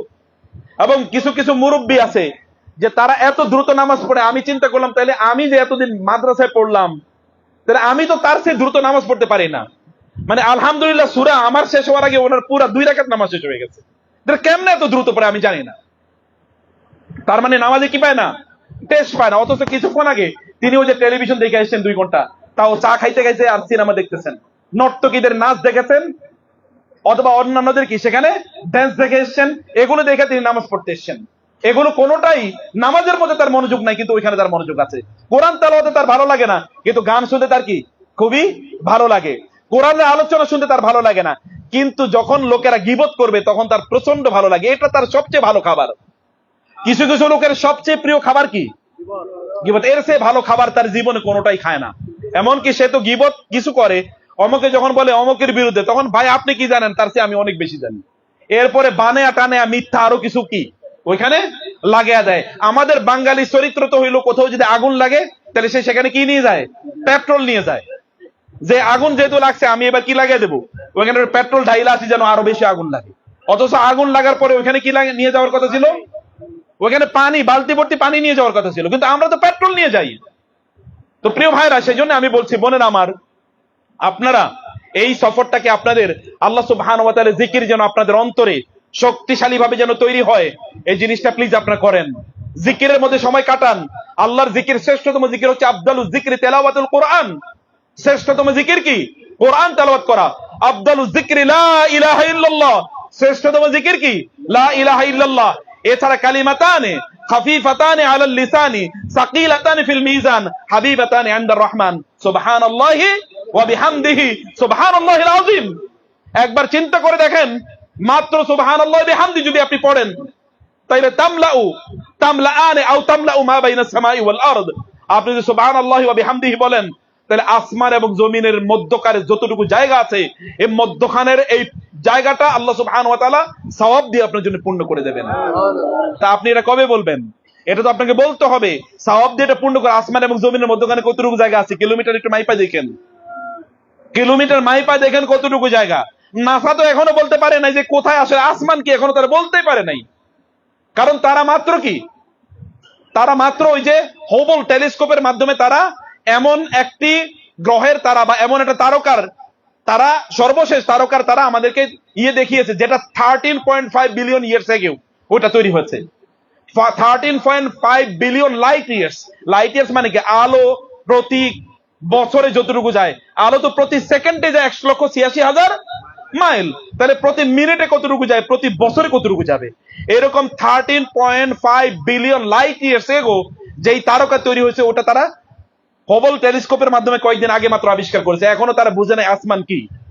এতটুকু জায়গা দূরত্ব আল্লাহ সুবহানাহু ওয়া তাআলা সওয়াব দিয়ে পূর্ণ করে দেবেন আপনি সুবহানাল্লাহি ওয়া বিহামদি বললেন। তাহলে আপনি কবে, এটা তো আপনাকে বলতে হবে, আপনাকে তো অর্জন করে আল্লাহর কাছে যেতে হবে। মনে রাখবেন, আপনার ইবাদত কেউ করবে না, কেউ আপনার ইবাদত করবে না, কেউ আপনার ইবাদত করবে না। এমনকি আপনার ঘাড়ে যেগুলো থাকে এগুলোই তো আপনার অন্য কেউ করে না। আপনি আপনার বাপদাদার নাম কয়বার স্মরণ করেন? আপনারা তো ভালো জেনারেশন, এরপরে যে সকল জেনারেশন আসবে পোলা পায়েন, ওই সকল জেনারেশনদেরকে এমনি নামাজই পড়ানো যায় না। আপনার কথা তো বহুত। যারা আল্লাহকে স্মরণ করে না তারা পিতা মাতাকে স্মরণ করবে কিভাবে? আপনি how do you expect it? আপনি কিভাবে এটা চিন্তা করতে পারেন? যারা আল্লাহর প্রতি দায়িত্বশীল না তারা মানুষের প্রতি কোনোদিন দায়িত্বশীল হতে পারে না। যারা আল্লাহর প্রতি দায়িত্বশীল না তারা মানুষের প্রতি যথাযথ দায়িত্বশীল কোনোদিন হতে পারে, এটা অ্যাবসলিউটলি ইম্পসিবল, এটা হতেই পারে না। তো আপনারা তো তবুও বাপ দাদারা আপনাদেরকে শিখাইছেন, আপনাদের পোলাপাইন তো কেউ শিখানোর মতো নাই, আপনারা ব্যস্ত, আর পোলাপাইন কি অন্য জায়গায় ঘুরতেছে। তাহলে ওরা কবে আপনাদেরকে স্মরণ করবে বা আপনাদের জন্য জান্নাতের তারা কাজ করবে, জান্নাতের ইবাদত করবে? এটা কোনোদিন হবে না। দেখেন না চারিদিকে পরিস্থিতি কি, আরো ভয়াবহ পরিস্থিতি আসতেছে। অতএব নিজেরটা নিজের অর্জন করে দিতে হবে ভাইয়েরা। এটা এমন একটা জার্নি, লাইফ চেঞ্জিং জার্নি, এটা ইটারনাল জার্নি। এই জার্নিটা, এই সফরটা আপনাদের জীবনকে পরিবর্তনের জন্য করেন। সিদ্ধান্ত নেন যে from today I will change myself, অথবা when I will be back to Bangladesh I will be a different man or woman. আমি বাংলাদেশে ফিরে গেলে আমি ভিন্ন মানুষ হয়ে যাব, আমি আগের মতো করব না। আপনার জন্য আপনাকে করে যেতে হবে, বিলিভ মি। কেউ আপনার জন্য করবে না, নো, নান, কেউ আপনার জন্য করবে না, আপনার জন্য আপনাকে করে যেতে হবে। রাসূলুল্লাহ সাল্লাল্লাহু আলাইহি ওয়াসাল্লাম কি বলেন নাই, ইযা মাতাল ইনসানু ইনকাতা আনহু আমালুহু, মানুষ মারা গেলে আমলের দরজা বন্ধ হয়ে যায়। কে আমল করবে? আপনার সন্তান যদি আপনি আমল করে যান না, কবরস্থানে আপনার কবরের পাশে যদি 1000 কোটি বছর কোরআন তেলাওয়াত করে, তা তো আপনার কোনো কাজ হবে না, কিচ্ছু হবে না, কোনো লাভ নাই। 1000 কোটি বছর করলেও কোনো লাভ হবে না, আপনাকে আপনার নিজের আমল করে যেতে হবে। সাদাকায়ে জারিয়াটা ভিন্ন জিনিস, সেটা সাদাকায়ে জারিয়া। ভালো সন্তান তৈরি করছেন, তারা আপনার জন্য আল্লাহর কাছে দোয়া করেছে, আল্লাহর কাছে চাইতে হবে। কিন্তু আপনার ইবাদত তারা করলে চলবে না, তাদের ইবাদত তারা করবে, আপনার ইবাদত আপনাকে করতে হবে। অর্থাৎ আপনার আখিরাতের পুঁজি, আখিরাতের পুঁজি, আখিরাতের অর্জন, এখান থেকে আপনাকে যেতে হবে। এই সফরটা মূলত আখিরাতের অর্জনের সফর। অথবা আখিরাতে আপনি কি কি চান সেটা লিস্ট ডাউন করুন, আল্লাহর কাছে কি কি চাইবেন সেটা লিস্ট ডাউন করুন। আল্লাহর কাছে চাওয়াটাও কিন্তু ইবাদত। আল্লাহর কাছে চাওয়া, দোয়া করে, এটা সবচেয়ে বড় ইবাদত। রাসূলুল্লাহ সাল্লাল্লাহু আলাইহি ওয়াসাল্লাম বলেছেন, আদ-দুআউ মুখুল ইবাদা, অথবা আদ-দুআউ আল ইবাদা। দুটোই সহিহ হাদিস। আদ-দুআউ আল ইবাদাতু, দোয়া মানে হচ্ছে ইবাদত।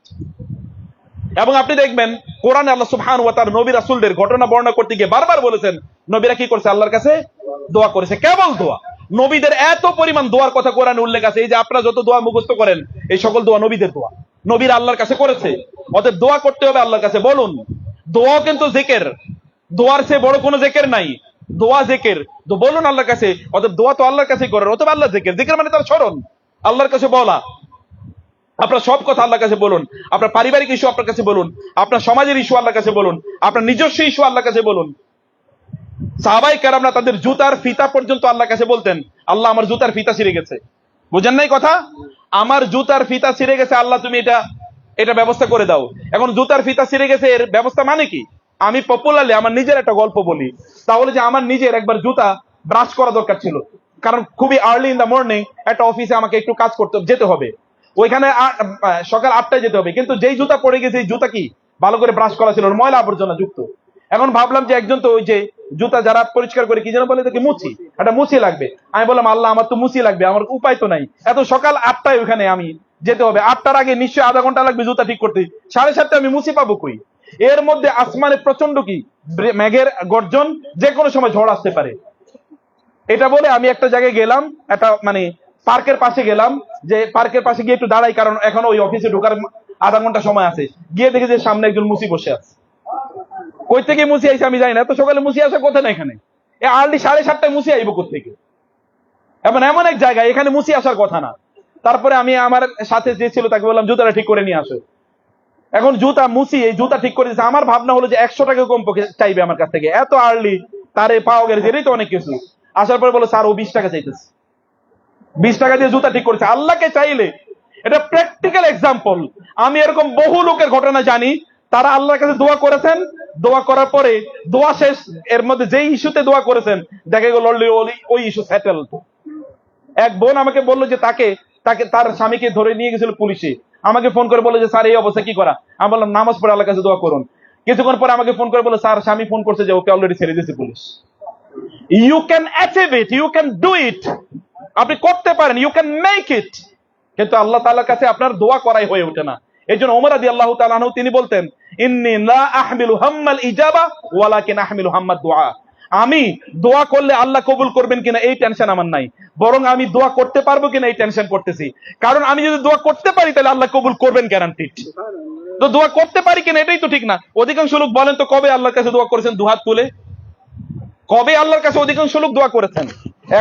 এখন ধরেন আপনারা হজে এসেছেন, দুই একবার দোয়া করতেছেন, এটা একটা ভিন্ন কথা, কিন্তু সত্যিকার অর্থে আল্লাহর কাছে দোয়া করেন এরকম দেখবেন অ্যাবসলিউটলি রেয়ার। আপনার যখন কোনো বিপদ ঘটে তখন তো আপনার আল্লাহর কথা আগে মনে পড়ে না, আগে মনে পড়ে যে কোন মিনিস্টারের সাথে আপনার ভালো রিলেশন আছে। তাড়াতাড়ি মোবাইলটা নিয়ে আসো, মিনিস্টারের ফোন দেই, এমপির ফোন দেই, এলাকার বড় মাতাব্বর কে আছে তাকে ফোন দেই, অথবা ল এনফোর্সিং এজেন্সিতে কে আছে, পুলিশ অথবা আর্মি বিডিআর কে আছে তার একটা ফোন দেই, আগে লাগাও। আপনার তো আল্লাহর কথা মনে পড়ে না, অথচ যিনি সবকিছুর মালিক তার কাছে চাইলে আল্লাহ সুবহানাহু ওয়া তাআলা অন্য লোকদেরকে আপনার কাজে নিয়োজিত করে দিতেন। অথবা আল্লাহর কাছে বলুন, রাসূলুল্লাহ সাল্লাল্লাহু আলাইহি ওয়াসাল্লাম আল্লাহ সুবহানাহু ওয়া তাআলার কাছে চান নাই এমন কোনো মুহূর্ত যায় নাই, সদা সর্বদা তিনি আল্লাহর কাছে চাইতেন এবং তার সাথীরা তা বুঝাচ্ছেন।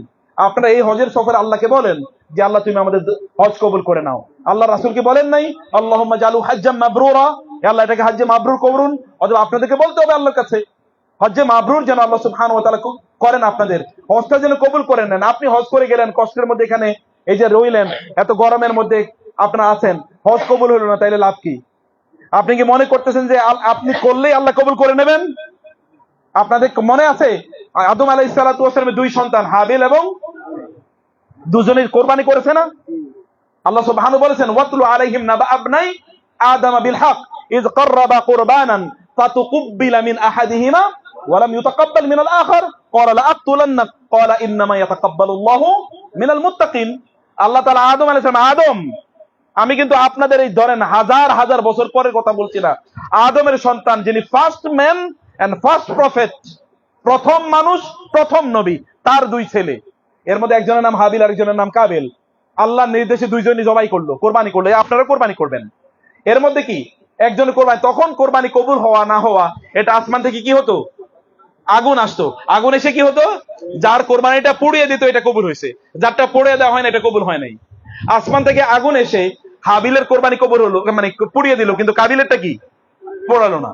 এখন কাবিল বলল আমার কোরবানি কবুল হয় না, তোমারটা কবুল হয়েছে কেন? তোমার আমি মেরে ফেলবো। কাবিল বলল কি তোমাকে আমি মেরে ফেললো। হাবিল কি বলেছে? আমার করণীয় কি? আমি তো কিছুই জানি না। ইন্নামা ইয়াতাকাব্বালুল্লাহু মিনাল মুত্তাকিন, যাদের তাকওয়া আছে আল্লাহ তাআলা কেবল, যাদের তাকওয়া আছে আল্লাহ কেবল তাদের কি ইবাদত কবুল করেন। আমি তো জানি না ভাই তোমারটা কেবল কেন কবুল হয় না, মানে আমি তোমাকে হত্যা করবোই। হ্যাঁ, তুমি যদি আমাকে হত্যা করো তাহলে কিছুই করার নাই, আমি তোমাকে কি হত্যা করবো না, আমি তোমাকে কিছুই বলবো না। বাকি অবস্থা দেখেন, আপনার হাবিল এবং কাবিল আদমের সন্তান, নবীর সন্তান, ফার্স্ট জেনারেশন, তাদেরও একজনের কি কোরবানি কবুল হয় নাই, তাদের একজনের কোরবানি কবুল হয় নাই। আর আমার এবং আপনার কি বাপদাদার কি নবী ছিল নাকি? আমাদের বাপদাদার কি নবী ছিল? তাহলে আমাদের ইবাদত কবুল হবে কিভাবে আপনি গ্যারান্টি দিতে পারেন? No guarantee. আলী রাদিয়াল্লাহু তাআলা আনহু তিনি বলতেন আমি ইবাদত নিয়ে টেনশন করি না, ইবাদত করলে ইবাদত কবুল হবে কিনা এই জন্য আমি টেনশন করি। আমরা যখন ইবাদত করি তখন ইবাদত করার পরে আমাদের কি করতে হয়? আল্লাহর কাছে বলতে হয় আল্লাহ তুমি কবুল করে নিও। আমরা যে হজ করতে সেটা কার আদর্শে এসে বলেন তো? ইব্রাহিম আলাইহিস সালাম না? ইব্রাহিম আলাইহিস সালাম এই হজের আনুষ্ঠানিকতা শুরু করলেন। আল্লাহ তাআলা সূরাতুল বাকারায় বললেন ওয়াইয ইয়ারফাউ ইব্রাহিমুল কওয়াইদা মিনাল বাইতি ওয়া ইসমাঈলু রব্বানা তাকাব্বাল মিন্না ইন্নাকা আনতাস সামিউল আলিম। দেখেন ইব্রাহিম এবং তার ছেলে ইসমাইল দুইজন মিলে তারা বাইতুল্লাহ নির্মাণ করলেন। বাইতুল্লাহ নির্মাণ করার পর এরপরে আমাদের মতো করে তো এখন চিন্তা করা দরকার আমি বাইতুল্লাহ নির্মাণ করছি অতএব জান্নাতুল ফেরদাউস ঠেকায় কে? বুঝেন নাই? আমাদের তো যেরকম ধরেন আমরা যদি মাদ্রাসা মসজিদ একটা নির্মাণ করি তাইলে তো মনে করি আমার জান্নাতুল ফেরদাউস ঠেকায় কে? আমি মসজিদ বানাইছি না? কারণ মান বানা লিল্লাহি মসজিদান বানাল্লাহু লাহু জান্নাত বাইতান ফিল জান্নাহ। কেউ যদি মসজিদ বানায় তাহলে আল্লাহ তাআলা তার জন্য কি বানাইবে? জান্নাতে ঘর বানাবে না? এবং এই কারণে বাংলাদেশে কিছু কিছু লোক আছে ব্যাংক থেকে 10,000 কোটি টাকা লুট করবে, এর মধ্যে 100 কোটি টাকা দিয়ে 100টা মসজিদ বানাবে, আর 9,900 কোটি টাকা কি নিজের কাছে রেখে দেবে। এগুলো সে কোনোদিন টাকা পয়সা দেবে না, আর ওই যে 100 কোটি টাকা যে মসজিদ বানিয়ে দিছে, এই মসজিদে লোকেরা নামাজ পড়তেছে আর দোয়া করতেছে, আল্লাহ এই লোকটার জান্নাতুল ফেরদাউস দান করো। এই লোক চিন্তা করতেছে হাজার হাজার লোক আমার জন্য দোয়া করতেছে জান্নাতুল ফেরদাউসের, আমি এত মসজিদ বানাইলাম, তাহলে জান্নাতে তো আমার ঘর অলরেডি নির্মাণ হয়ে আছে, আর বাকিটা দুনিয়ার টাকাটা ফাও খাইলাম। আছে কিনা এরকম? অসংখ্য আছে, অসংখ্য। বাকিটা দুনিয়া ফাও খাইছে, দুনিয়াও মজা আখেরাতও মজা। বুঝেন নাই? ইব্রাহিম আলাইহিস সালাতু ওয়াস সালাম ঘর নির্মাণ করার পর বাপ এবং ছেলে ঘর, এই যে এখানে মাকাম ইব্রাহিম, যেখানে দাঁড়িয়ে আপনারা দোয়া মানে নামাজ পড়েন, ওয়াত্তাখিযু মিন মাকামি ইব্রাহিম মুসাল্লা, এখানে মাকাম ইব্রাহিম মানে কি? ইব্রাহিম এবং তার ছেলে ইসমাইল আলাইহিমুস সালাতু ওয়াস সালাম, তারা দুজন এখানে দাঁড়িয়ে দোয়া করলেন, রব্বানা তাকাব্বাল মিন্না ইন্নাকা আনতাস সামিউল আলিম। আল্লাহ তুমি বলেছো ঘর বানাইতে, ঘর বানাইছি, তুমি যদি কবুল না করো তাহলে তো কাজটা পন্ড, অতএব তুমি আমাদের এই ঘর বানানোর কাজটা কবুল করে নাও। নবীরা দোয়া করতেছে ইবাদত করে, আর আপনি মনে করতেছেন ইবাদত করে আল্লাহরে অনেক কিছু করে দিয়েছেন। আল্লাহ তোমারে বহুত কিছু দিছি, যাও তোমারে তো অনেক কিছু দিছি, এবার একটু তুমি শান্ত হও, এরকমই তো নাকি? আল্লাহকে ইবাদত দিয়ে মনে হচ্ছে যেন আল্লাহরে ভিক্ষা দিচ্ছেন কিছু একটা। তাও তো যে ইবাদত দেন, এই ইবাদত দিয়ে আল্লাহ তাআলা কবুল করবেন। আল্লাহ ইন্নাল্লাহা তাইয়্যিবুন লা ইয়াকবালু ইল্লা তাইয়্যিবান, আল্লাহ পুত পবিত্র, আল্লাহ পুত পবিত্র জিনিস ছাড়া কবুল করেন না। আল্লাহ শ্রেষ্ঠ জিনিস ছাড়া কবুল করেন না। আল্লাহ সুবহানাহু ওয়া তাআলাকে আপনি কি দিচ্ছেন? ইবাদতের কতটুকু দিচ্ছেন বলেন? আপনার টাইমের কতটুকু দিচ্ছেন? তাও যতটুকু দিচ্ছেন ততটুকু তো শেয়ার, ততটুকু শেয়ার। জাহেলি যুগের লোকেরা কি করতো, এখনো যারা মূর্তি পূজা করে, তারা দেখবেন মূর্তির উদ্দেশ্যে তারা কিছু প্রসাদ রাখে। প্রসাদ বুঝেন তো? মূর্তির সামনে গিয়ে কিছু খাবার রাখে, ওই খাবার পরে কি হয় বলেন তো? হ্যাঁ, ওই খাবার নিজেরা খাই ফেলায় না? এই তো ভালো, তোমার ভালো বুঝছে, অন্যান্যরা বুঝে কইতে চায় না রেখে, কারণ বাসা থেকে অনেকে শপথ নিয়ে আসে কোনো কথা বলবো না গীবত ছাড়া। অনেকে আছে বাড়ি থেকে আসার সময় শপথ করে নিয়ে আসে গীবত ছাড়া কোনো কথা বলবো না। কথা বলেন, মুখটাকে চালু করার চেষ্টা করেন ভালো কাজে। যাই হোক, প্রসাদ যেটা মূর্তির সামনে খাবার দেওয়ার পরে, ওই খাবার পরে কি লোকেরা নিজেরাই খায়া ফেলায়, তারা মূর্তিরে দেয়।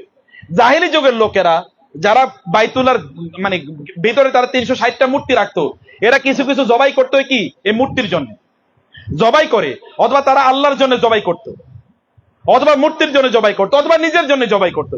জবাই করে মূর্তিরে দিতে কিছু অংশ পড়তো এটা আল্লাহর জন্য আর এটা মূর্তির জন্য। কার জন্য?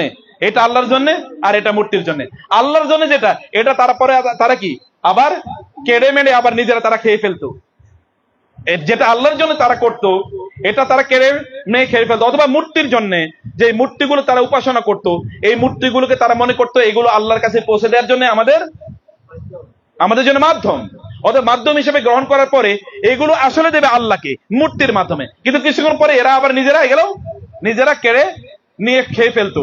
আল্লাহ তাআলা বলেন, ওরা নিজেদের জন্য যা অংশ রাখে এটা তো নিজেরা খাই, আমার নামে যা অংশ রাখে বলে ওরা বলে ওইটা ওরা পরবর্তীতে খেয়ে ফেলে। অতএব আল্লাহর জন্য কিছুই নাই। মূলত আমাদের নামাজটাও এরকম, আমাদের ইবাদত না পড়ি তো নামাজ, আর তো কিছুই পড়ি না। মানে ইবাদত যদি বাঙালির চরিত্র বলি, অন্যদের কথা বলি না, যেহেতু আমি বাঙালি জাতির একটা অংশ, বাঙালির চরিত্র নামাজ ইবাদত শুধু একটাই আছে, তা হলো নামাজ। আর এই নামাজের মধ্যে আল্লাহকে স্মরণ করে কয়জন? আল্লাহ তাআলা কোরআনে বলেছেন, ইন্নাল মুনাফিকিনা ইউখাদিউনাল্লাহা ওয়া হুয়া খাদিউহুম ওয়া ইযা কামু ইলাস সালাতি কামু কুসালা ইউরাউনান নাসা ওয়া লা ইয়াযকুরুনাল্লাহা ইল্লা কালিলা। মানুষ যখন নামাজে দাঁড়ায়, সাধারণ মানুষ, তারা নামাজে আল্লাহর কথা খুব কমই মনে করে। নামাজে দাঁড়াইছে কতটুকু আল্লাহর কথা মনে পড়ে, কয়বার আপনি, যেমন এর আগে আমরা বললাম আগের রাকাতে কোন সূরা পড়েছি এটাই তো মনে থাকে না, কয় রাকাত পড়েছি তাই মনে থাকে না, এরপরে কত দ্রুত আমরা পড়ি। তাহলে যতটুকু নামাজ আল্লাহর জন্য করি এইটাই তো অ্যাবসলিউটলি তার জন্য করি না, এর মধ্যেই তো বহুত ধরনের ত্রুটি বিচ্ছুতি থাকে। তাহলে আল্লাহর জন্য করতেছি কি? যা করছি এটাই ডিফেক্টিভ, যতটুকু করছি এটাই ডিফেক্টিভ। তাহলে আসলে আল্লাহর জন্য আমরা করছি কি? আল্লাহর জন্য কোনো কিছু আমরা করছি না, যা করছি পুরোটাই নিজের জন্য করছি। অতএব আল্লাহ তাআলা আমার ইবাদত কবুল করবেন কিনা তো জানি না, সে কারণে আল্লাহকে বলতে হয়। নামাজের পর কি করতে হয় বলেন তো? নামাজের পর কি করতে হয়? নামাজ আপনি সালাম ফিরাইলেন, তারপরে কি করতে হয়? আল্লাহু আকবার, তারপরে কি?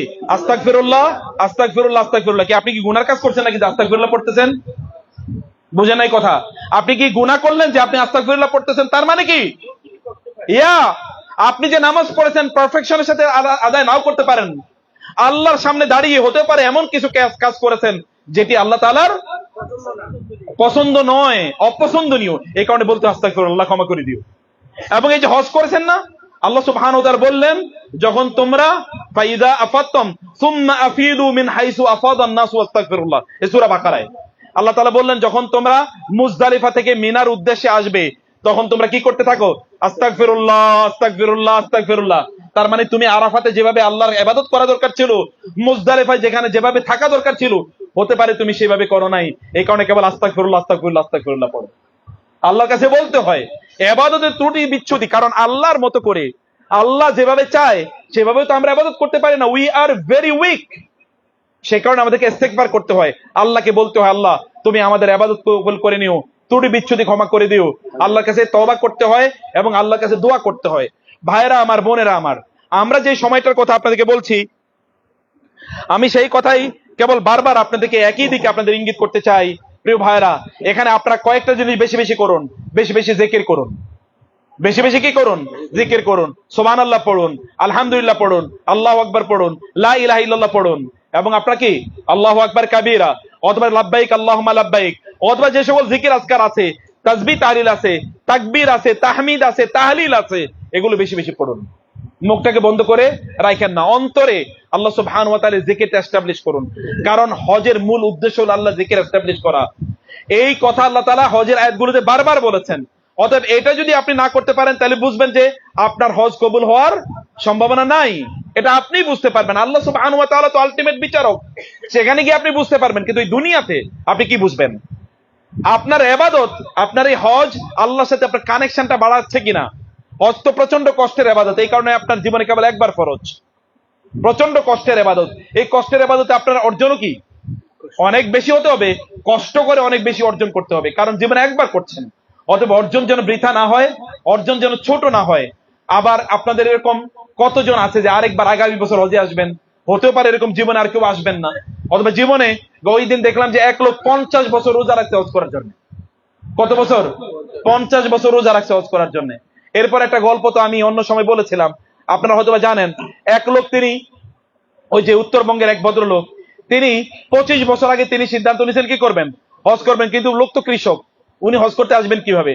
তিনি তার ক্ষেতের আইলে কি করেছেন, গাছ রোপণ করেছেন। ক্ষেতের আইলে, আপনারা জানেন কিনা ঘটনাটা? এবার তিনি হজ করতে এসেছেন, ক্ষেতের আইলে তিনি গাছ রোপণ করেছেন, গাছ।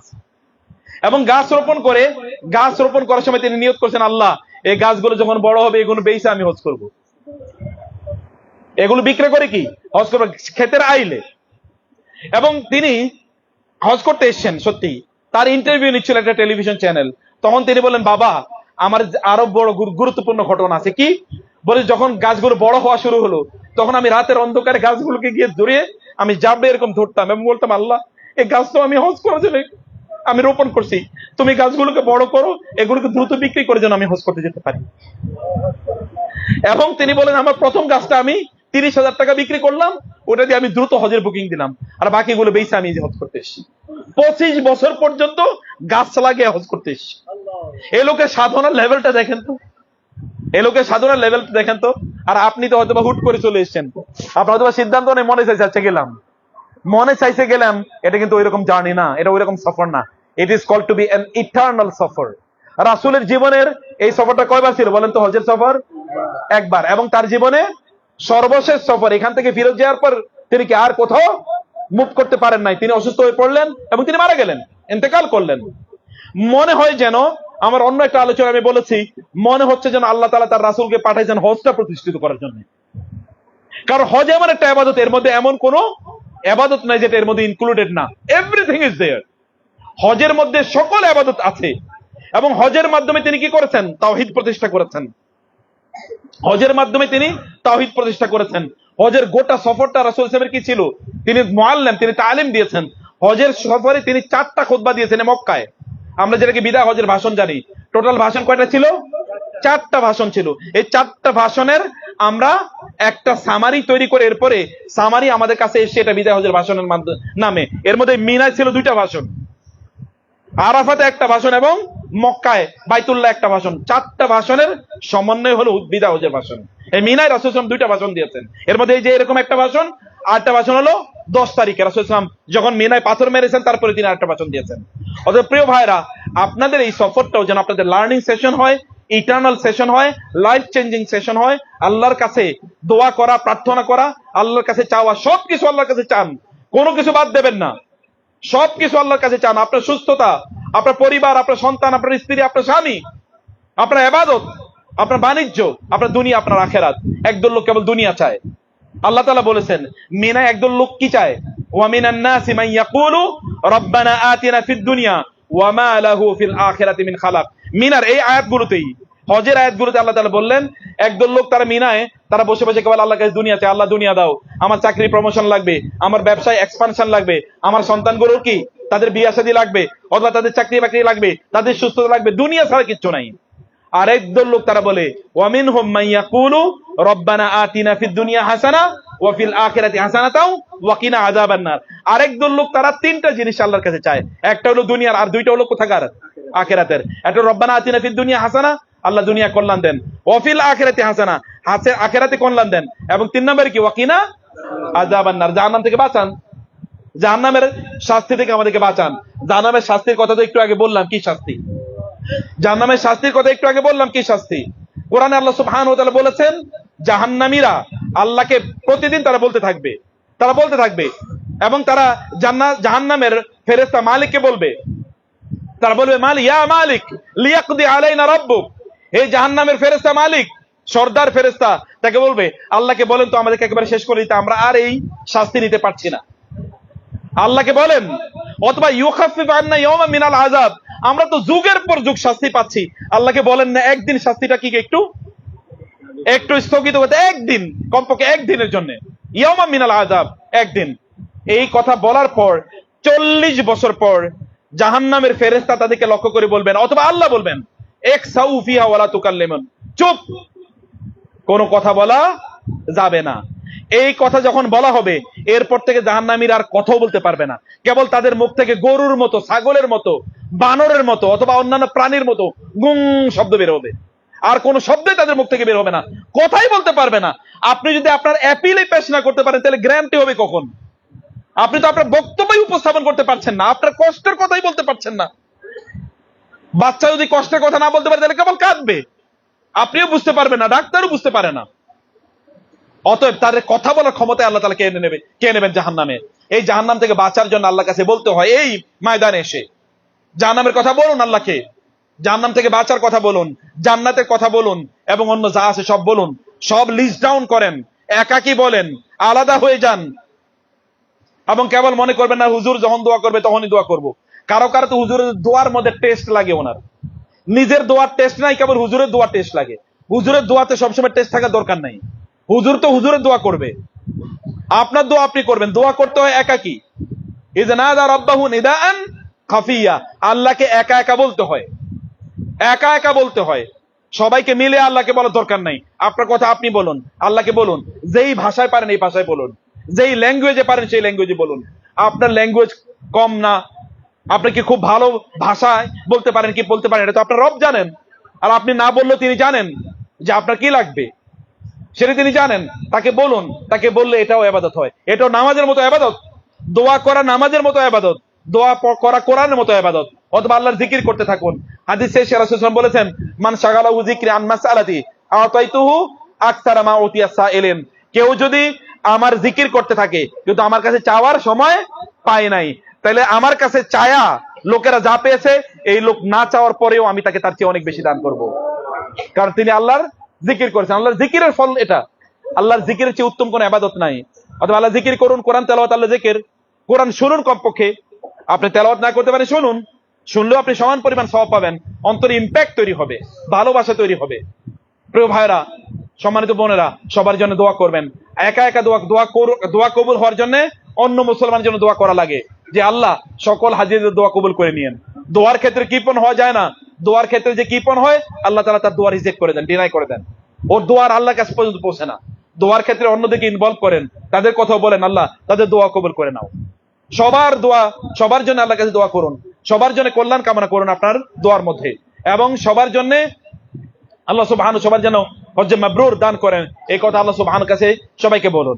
কিছুক্ষণ তালবিয়া পড়েন, লাব্বাইক আল্লাহুম্মা লাব্বাইক, লাব্বাইক লা শারীকা লাক লাব্বাইক। এরপর আপনাদের কোয়েশ্চেন আনসার থাকলে কিছু প্রশ্ন উত্তর দেখবো, ওলামায়ে কেরাম বাকিরা আছেন, তারা কথা বলবেন। আমি কেবল জাস্ট সেটিং দ্য স্টেজ, আলোচনার কেবল আমি ধারাবাহিক মানে একটু শুরু করে দিলাম। ওলামায়ে কেরাম তারা কথা বলবেন। If you have any question ইনশাআল্লাহ regarding Hajj or regarding any other issue, we will be there ইনশাআল্লাহ টু আনসার ইউর কোয়েশ্চেন্স। আর বোনদের তারা শুনেছেন কিনা আমি জানি না, তাদের পক্ষ থেকে কোনো প্রশ্ন থাকলে আপনার প্রশ্নগুলো নিয়ে আসেন, আমরা প্রশ্নগুলোর উত্তর দেবো। আর এর মধ্যে আপনারা একটু তালিবিয়া পড়ুন। আর আলেমদের মধ্যে কে কথা বলবেন তারা একটু যদি সামনে আসেন প্লিজ। আমাদের শাকিল ভাই কই, ফেরদৌস ভাই কই, শাকিল ভাই, ফেরদৌস ভাই, তাহলে কে আর কে কথা বলবে একটু ইয়ে করেন তালবিয়া।